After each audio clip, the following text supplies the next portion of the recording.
give it a shout when you're all good to go on camera. All good?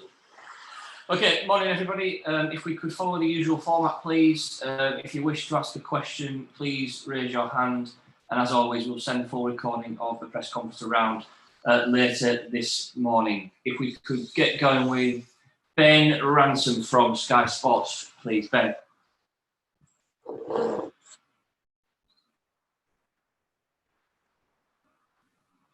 There we go. Good morning, Dean. Can you hear me all right? Yeah, I'm good. Thanks, Ben. Yourself? Yeah, I'm good. Thank you. Dean, it's the first time we spoke to you since the latest round of sporting sanctions that have been hit on Russia. I just wondered what your view is to kind of how sport has dealt with the crisis in Ukraine. Well, I think it's doing what it can. All our thoughts and best wishes and prayers go out to the civilians of Ukraine and the country of Ukraine for what's happening at the moment. It's something that none of us thought we would ever see, and sport is doing what it can at the moment. Well said, thank you. How are your squads shaping up then ahead of this FA Cup tie in terms of injuries? Have you got anyone back or any fresh concerns? Yeah, we've got a couple of fresh concerns. Both fullbacks, Brandon Williams and Max Aarons, haven't trained with us yet since the weekend. Both got knocks. And Ozan, he's struggling with his shoulder still, so unlikely to play as well. And that goes along with the long term of Andrew Omobamidele and Adam Eder as well. You obviously would have watched, I'm sure, back Liverpool lifting the Carabao Cup at the weekend. On that basis, is this probably the toughest tie you could have had in this competition? Yeah, I mean, it's as tough as it gets. Anfield, Liverpool away. I must admit I was quite pleased to watch them go to extra time on Sunday. But also what a good final it was, and a great advert from both Liverpool and Chelsea for the 0-0. It was a hell of a cup final to watch. But we also know an awful lot about Liverpool, having only played them 10 days ago. Yeah, I was going to ask you about that because you led for a long time at Anfield in that game.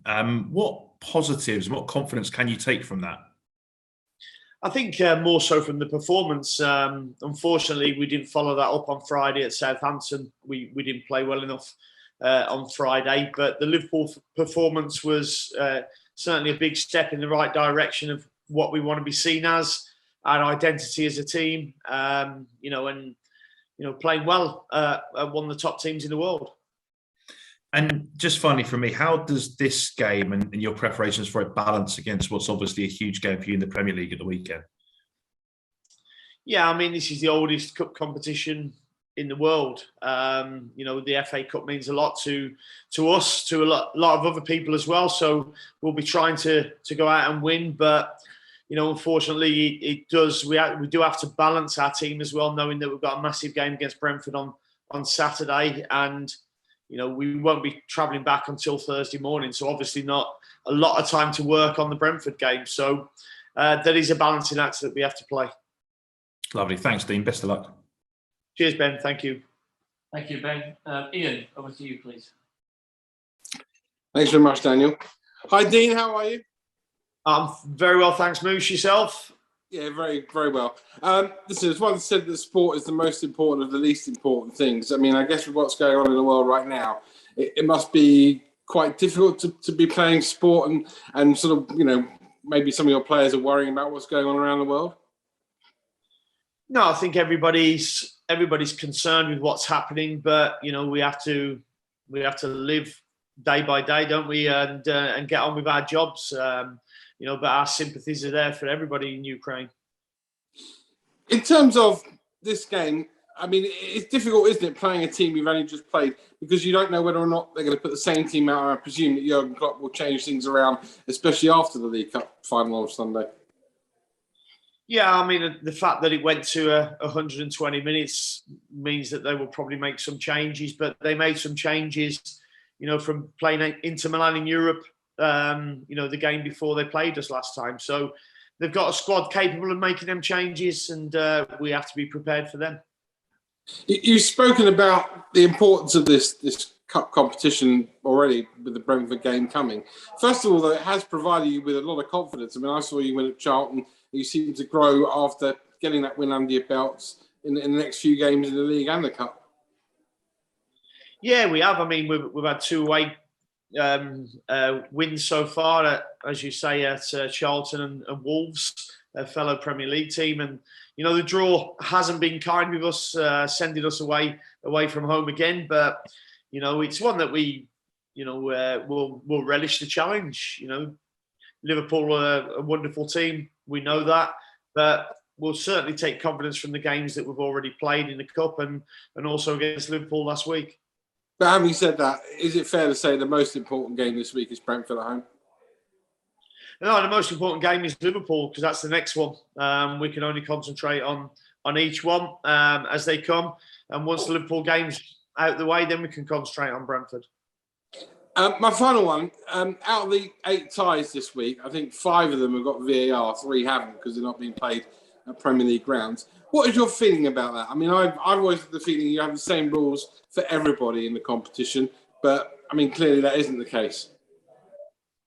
No, I probably agree with the rules as they are. The fact that, there's only 20 clubs at the moment that have got VAR in their stadiums. I think it should be used in the stadiums. It can be used because it's there. We brought it in for a reason to modernise our game. I think it should be in use in all competitions that it can be. But listen, good luck at Anfield. Take care. Thanks, mate. Cheers, Ian. Connor, over to you, please. Morning, Dean. How are you? Yeah, I'm good. Thanks, Connor. Good. Obviously, lots to talk about.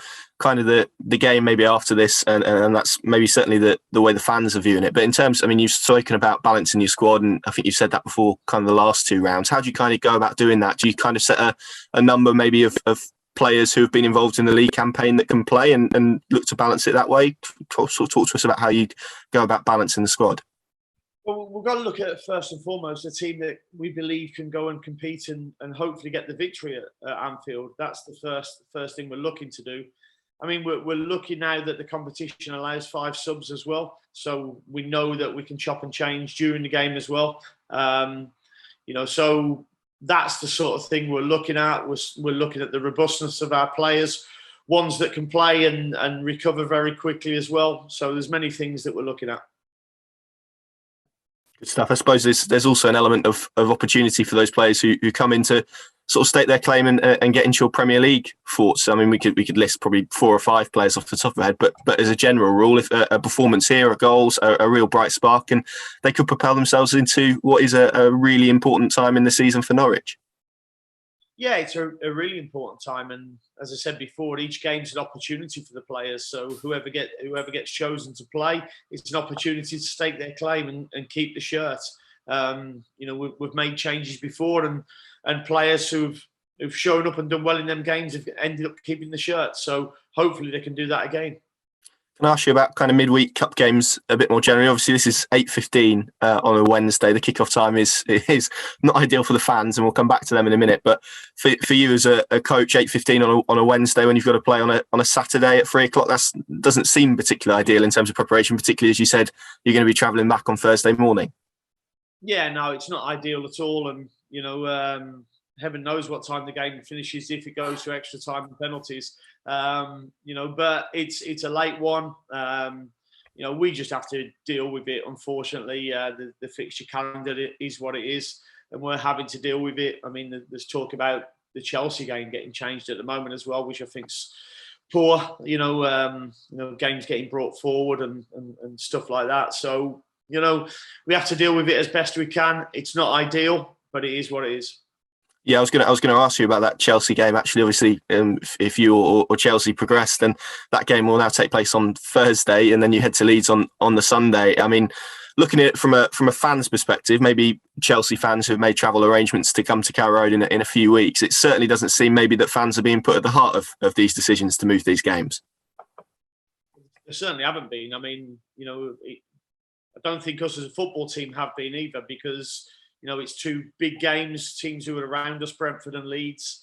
And, why it can't be on the Tuesday or the Wednesday, heaven knows why. Or certainly the Premier League fixture makers are the only ones who know why. yes, I know it's a Champions League night, but certainly a precedent was set the week before when there was a Champions League night, and I think Burnley played Liverpool. So there's no reason why we couldn't have been playing on the Tuesday and Wednesday as well. And just to ask you about those fans who are going to go up to Liverpool, it's a hell of a journey from Norwich, as you'll be aware now. You did it 10 days ago, but to do it on a Wednesday night for an 8:15 kickoff, as you said, with the prospect of extra time and penalties as well, and you've got to take your hats off to those who are going to make that trip. Yeah, I mean, the one thing I can certainly say is that we've got a loyal base of supporters who've been fantastic since I've been here. The numbers that they travel with is incredible, and hopefully we can go and give them something to shout about on is it Wednesday night? Yeah, Wednesday night, and hopefully we can go and get the right result for them.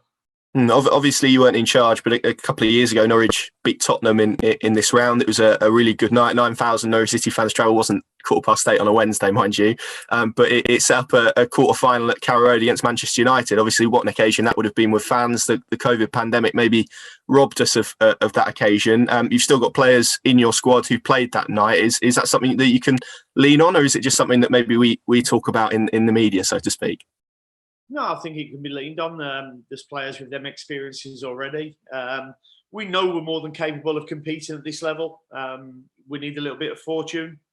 I feel that Liverpool will probably change their lineup, having played 120 minutes, and hopefully we can go and get the victory that we want. Just finally then for me, in terms of the midfield kind of mix, I mean, Kenny McLean obviously scored the goal against Wolves in the last round, but maybe some people feel even now, even though there has been improvement throughout the team since obviously he came in, that maybe there hasn't been enough goals in that area of the pitch. I think Matthias Norman may be the only midfielder in the league this season to score in central areas at least. Of course, they've picked up a bit in wide areas. How do you go about addressing that? And is that something that's really in your mind as we head into sort of the final 13, 12 games of the season? Yeah, I mean, we're certainly creating more chances than we was before I actually came in. Are we converting them? Probably not. But that's the key area that we've been working on. The team who missed a couple of chances against Liverpool, and I actually spoke to him after. I said I'd rather him miss the chances than not have the chances, which just shows that we're getting into the right areas now. And what we need to is produce more good chances, and then be certainly more clinical in our finishing. Lovely stuff. Thanks, Dean. Safe trip up to Liverpool. Cheers, Connor. Thank you. Thanks, Connor. Sonia, over to you, please. Hi, Dean. Just one question from me. You memorably described the performance on Saturday as a 6 out of 10. Friday night as a 6 out of 10. How have the players responded since? Yeah, they've responded well. I mean, they were disappointed with their own personal and collective performances. Especially after the game at Liverpool, where we'd set our standards, we dropped below them standards and way below them, which enabled Southampton to have a comfortable victory. So I can see the players smarting a little bit at the moment and knowing that it was a disappointing performance on Friday. Thank you. Thanks, Sonia. Thank you. And then Rob Butler finally. Rob from BBC Radio Norfolk. Thanks, Dan. Just to double check, Dean, we've got it that Grant Hanley's suspended for the Liverpool game. Is that correct? Have you got that as well? Yeah, he got two yellow cards in the previous 2 rounds. And obviously, that's my first question. Then that's a blow, losing your leader there. Yeah, it is a blow, but he has been soldiering on with both a shoulder and an ankle injury. So it also gives us the opportunity to give him a bit of a breather this week and get ready for the Brentford game. Yeah, absolutely. And looking at the fullbacks, you mentioned that obviously Max and Brandon haven't been training, so they could be out on Wednesday night. But it's good that you've got Byram and your new list to come in. There are sort of fullbacks in reserve at Norwich City. Yeah, it is. And both of them players have been pushing for starts anyway. I think, the performances of Max and Brandon prior to Friday had been very good. So it's been tough for Sam Byram and Giannoulis to get into the team, but they can step forward if they play tomorrow night, and if they put in them good performances, then they could keep the shirt. No, I'm a Bembadele and Kabak either. So there is actually, you're quite stretched at the back there. That's the issue at the moment. Well, it's actually been the first time I think since I've been here that I've had more midfielders than defenders. it's always been the other way around. But we've got some adaptable players as well. We've got Sorensen back, who can also play centre back as well, and has done that very, very well for us against Manchester United this season. So we've got a squad that's adaptable. But there is, I could hear in the way you've been talking to all the journalists today, that there is an issue in your head to think, I need to rest people. I need to get people ready for this Brentford game. No, I need to win the Liverpool game first and foremost. I need to pick a team that's available, that can go and win the Liverpool game. The likes of Grant Hanley, for instance, we have no control over that. And if Max and Brandon, declare themselves unfit, we've got no control over that either. But we want to make sure that we can go and compete with Liverpool and try and get the win, but also then recover quickly and be ready for Brentford. Absolutely, and you've spoken about it. Liverpool. We all watched the League Cup final. It was one of the best 0-0s I think you'll ever see. But they were stretched. It was kind of up and down. Each end, and obviously Liverpool would have played that 120 minutes. They're already going to be knackered. You'd hope. That's what you're thinking. Well, I'm hoping. I hope they've still been out celebrating as well, but I don't think they will have been. But listen, they're a top team and one of the best teams up there at the moment.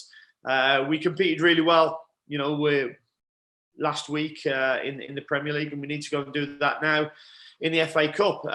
There's not many opportunities you will get as a player to go and get into the last 8, and this is our opportunity now. And that's the thing, Norwich led for that 15 minutes. They played really well at Anfield. That is what the players have been. They've been there. They've been in the lead at Anfield. So it's not as if it's going to be totally alien to them. No, and they know what to expect from the Liverpool team. And, I'm guessing Liverpool will know what to expect from the Norwich team now as well. We have to go there with, renewed confidence from that performance. We need a little bit of luck. We also know that as well. And hopefully we can get that and get the victory. And it is a bit of a weird kickoff time, 8:15, for the TV cameras and what have you. So it's a late one for fans that they'll really be pushing it to get back if they've got work the next day. And I know you're a man of the people, Dean. You'll be thinking about those fans. Yeah, certainly. I mean, it is too late for the game for away fans to be expected to travel and to travel back. And I believe we've sold over 1,000 tickets, which is unbelievable.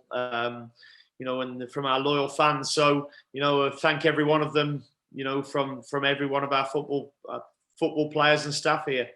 And just finally, on that kind of fixture pile up, the club kind of put out a statement which was quite robust, saying they're disappointed. I guess you'd echo that with the fact that Chelsea game might be on the Thursday night. Yeah, certainly echo it. I mean, it's sandwiched now in between 2 massive games for us, massive fixtures. The fact that it's being played on the Thursday as well gives us very little time to prepare for the Leeds United game as well. It's very rare that games get brought forward, and the announcement has come as a bit of a surprise to all of us. Thanks, Dean. Good luck tomorrow. Cheers, Rob. Thanks everybody. As always, we'll send the recording of this press conference around later this morning. Thank you.